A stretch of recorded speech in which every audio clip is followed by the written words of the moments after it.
Hello everybody, today we are going to discuss about vowels. In the last video related to phonology and phonetics, we discussed about consonant sounds, and today here we are going to discuss about vowels. So according to British RP, that is received pronunciation, English operates on a system of 20 distinctive units or phonemes, and these phonemes can be further classified into two broad categories, which is one, pure vowels, or say monophthongs. So now what are these pure vowels? The vowels which do not change in quality even when they are made long. So they are called pure vowels or monophthongs. And then come diphthongs or glides.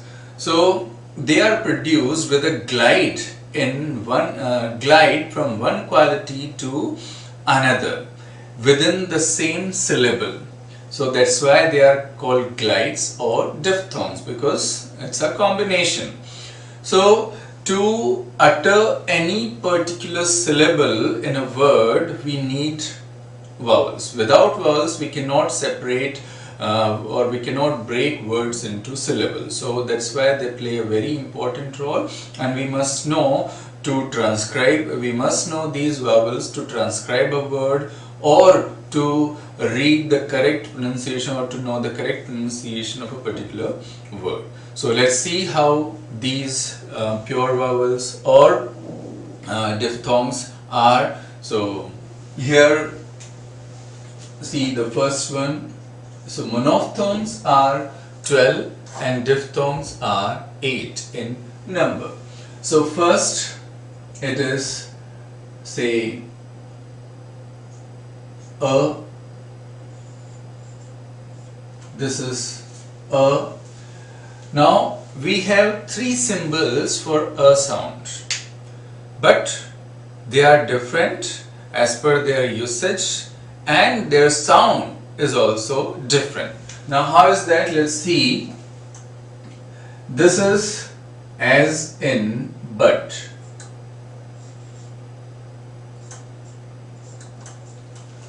So when there is a hitting sound of a as in but, cut, shut.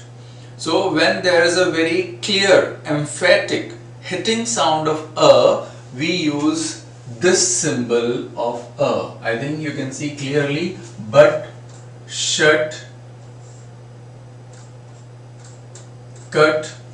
So all these words, some. So all these words, now it can be with say you, it can be with o as in some.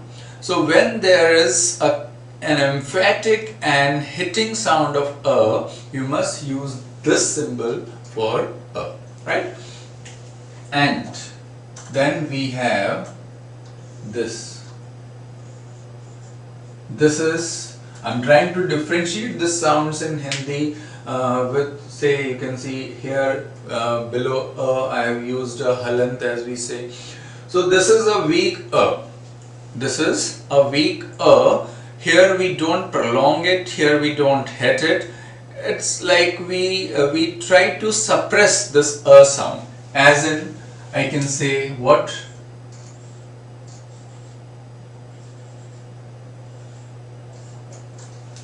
About. So here the stress is on ba, because that is a plosive one, and so it is pronounced as about, about, about. Your mouth opens, you can see how I am trying to pronounce it. Your mouth opens, a remains suppressed, and we stress on b, that is about, about, about, and sometimes even that is not heard even. So when we pronounce a in that way, we use this a. Now there is another aspect of this, that if we have, like here in this case, we have a plosive after a, that is b, which comes with a force. The sound comes with a force, explosion. That's why this is called plosive. So then before that whatever it is, just as here in about, it is a before b, which is a plosive, and that's why a remains suppressed and it is not pronounced emphatically or it is not heard even. So when a sound is quite suppressed, we should use this symbol for about, right? Same way again I can write here, it should be gain, right? So you should be quite clear when actually as I told you earlier, that pronunciation is like depends on the regions, because in different regions people pronounce differently. Now here commonly the word in India, this again, is pronounced as again, as I just said, but exactly it is again, again, again, again, again, again. I think it's quite clear that how there is slight curve in my it's like it's going like this, again. It's not flat, gain. No, it's not that flat, it is again. So this is how we pronounce a word properly using the phonetics. And now we have this, and this, if I try to differentiate, when you have prolonged a sound and when that r is included with a, in that case we use this symbol for we can say 3 with double dot behind. That symbol is used when a has prolonged sound and it say it has some r, just like we say as in curd, cur. So exactly we don't pronounce it in that way, because it should be in British pronunciation we don't sound that r. In American we sound that r. In Hindi when we write we use that r for r sound, just as I told you, curd. So people speak it like that, curd, here in India. But as per the British received pronunciation, it should be how? Curd. We don't sound that r, curd. It should be like that, curd. Sir. We don't say sir. No, that's wrong. Saying that according to phonetics, according to British received pronunciation, speaking that or sounding that r in certain terms is wrong. For example, wherever you have IR, ER, UR, AR, OUR kind of combination and they are prolonged, in that case we use this symbol. As I said, sir. It's not sir. It is sir. Sir. Sir. Sir. Surgeon. Surgeon. It's not surgeon. Right? It's not surgeon. It is surgeon. Surgeon.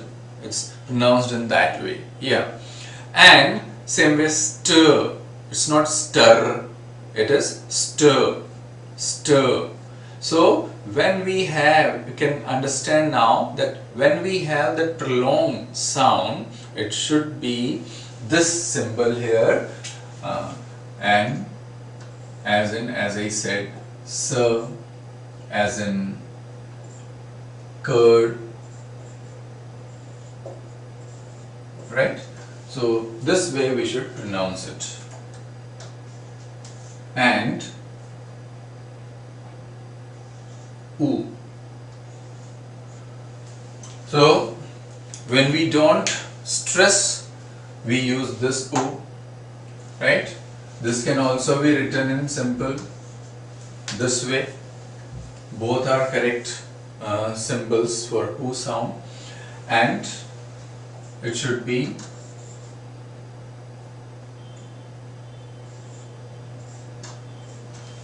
as in put, right? We don't stress, put. Same way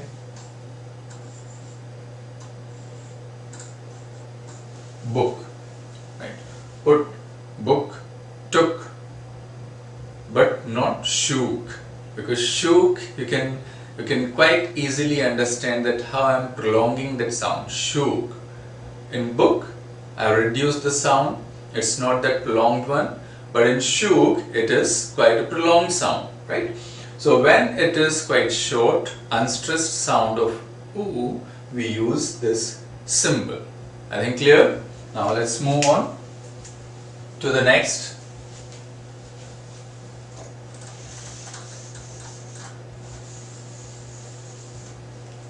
Now, if we have prolonged oo sound, so what will we do in that case? If we have prolonged oo sound, this with double dots, we mention it with double dots. So it will be this oo. It will be oo, as I just mentioned about shook. Yes, shook. Same way, brook.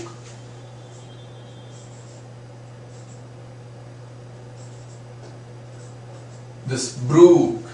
So when you have prolonged oo sound, when it is stressed, when it is prolonged, then you will use u with double dots. Brook, shook. And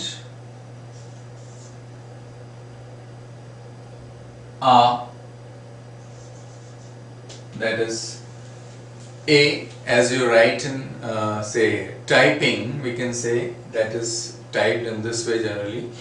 So a with double dots, when your mouth goes wide open, so that sound is denoted by this symbol, as in car, right? Car. We don't sound that r. Car, car, car. It's like that. And same way, park.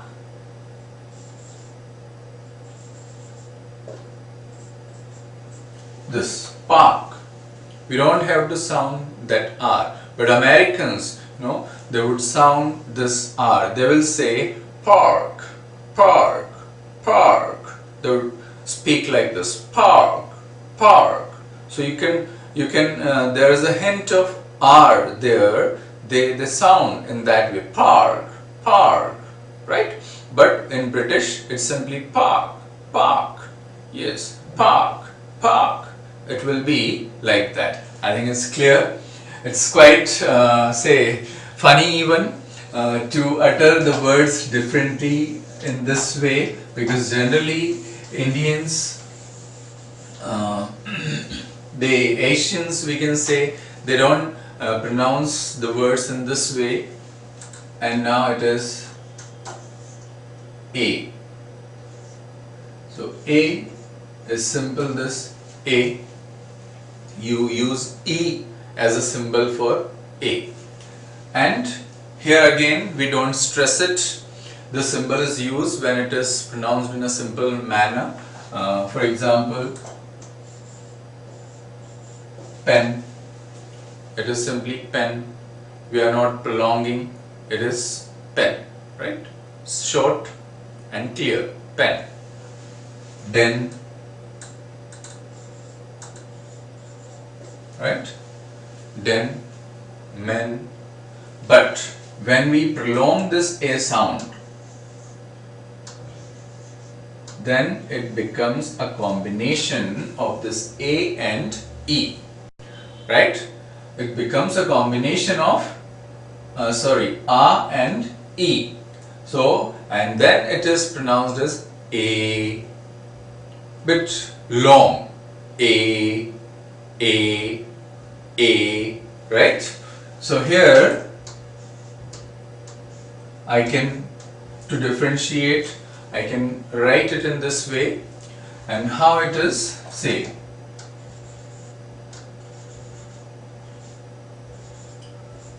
this way, man, right? MEN is men and MAN is man. Clear? Man. Same way, this.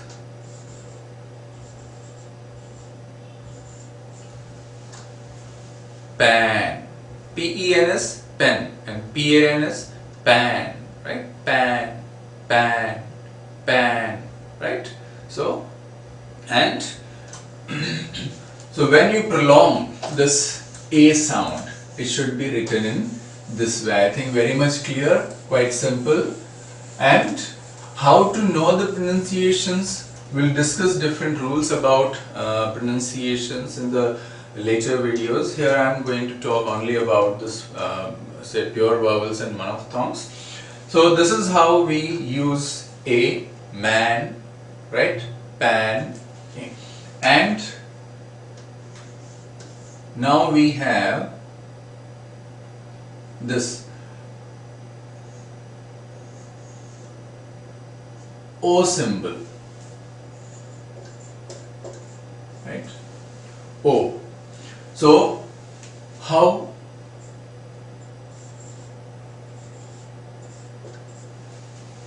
pot. Now O, there are two types of O as well. When it is quite clear, very much emphatic, short and stressed O sound, right?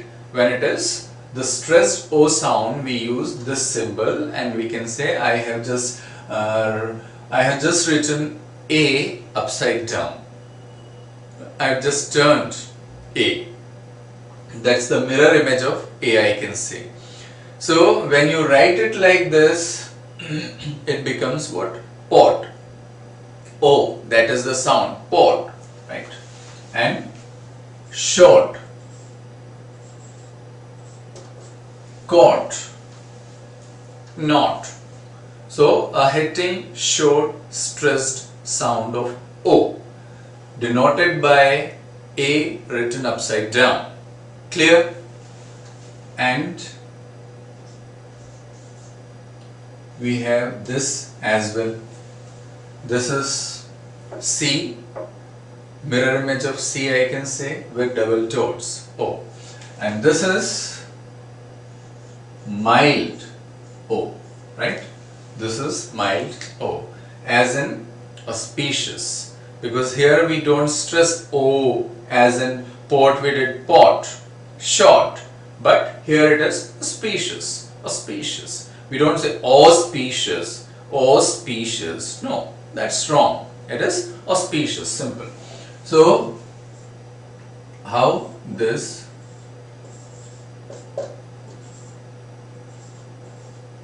is the transcription, auspicious. Same way, like there are some many such words where we use this as in was. It's not vaj or was as people generally speak. It's not that. We may have, okay, earlier, yes, of course. Nowadays people don't speak that way. People speak correctly. So it is exactly what was this, right? Was z, yeah.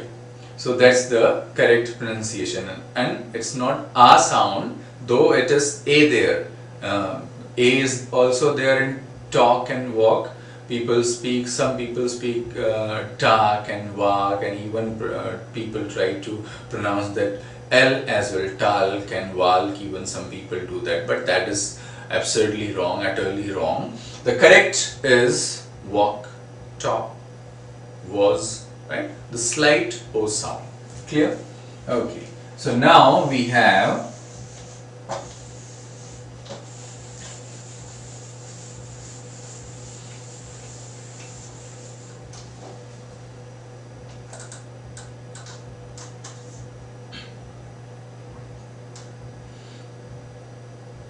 E,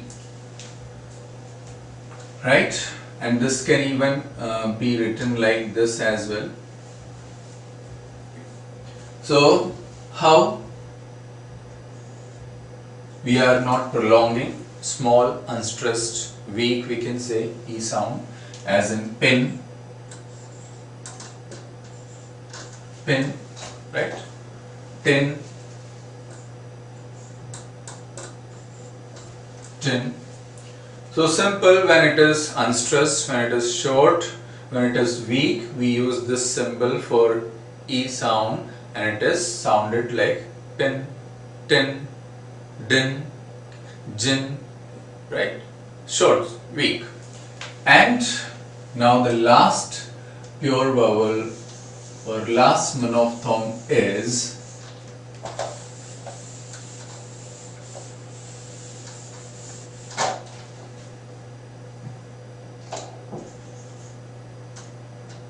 the stressed E sound, right? The stressed E sound.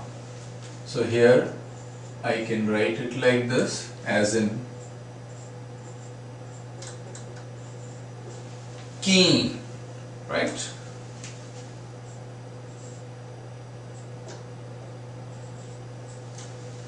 Sheen,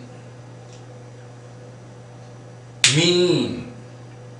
So this is how we use all these vowels, pure vowels, right? Now we are left with diphthongs or glides as well. So we'll discuss those glides and then we'll come to a detailed description of all these vowels and consonants, and then we'll come to transcription and word stress. So we'll move slowly one by one so that it will all be very much clear to you, right? So to know all these things, keep watching. Till then, thank you very much.